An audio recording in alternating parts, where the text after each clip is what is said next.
بسم اللہ الرحمن الرحیم۔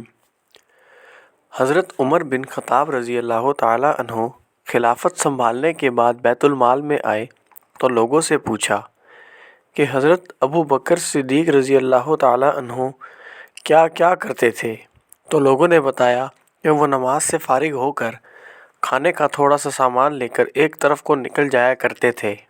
آپ نے پوچھا کہ کہاں جاتے تھے؟ لوگوں نے بتایا کہ یہ نہیں پتہ، بس اس طرف کو نکل جاتے تھے۔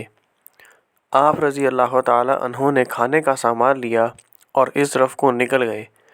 لوگوں سے پوچھتے ہوئے کہ حضرت ابو بکر صدیق کس جگہ جاتے تھے؟ پتہ چلتے چلتے ایک جھونپڑی تک پہنچ گئے۔ وہاں جا کر دیکھا کہ ایک بوڑھا آدمی دونوں آنکھوں سے اندھا ہے اور اس کے منہ پر پھالکے بنے ہوئے ہیں۔ اس نے جب کسی کے آنے کی آواز سنی تو بڑے غصے میں بولا کہ پچھلے 3 دن سے کہاں چلے گئے تھے تم؟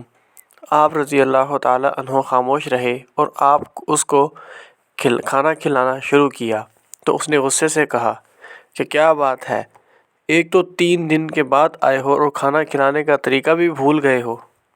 آپ رضی اللہ تعالیٰ عنہ نے جب یہ سنا تو رونے لگے اور اسے بتایا کہ میں عمر رضی اللہ تعالیٰ عنہ ہوں، اور وہ جو آپ کو کھانا کھلاتے تھے وہ مسلمانوں کے خلیفہ ابو بکر صدیق رضی اللہ تعالیٰ عنہ تھے اور وہ وفات پا چکے ہیں۔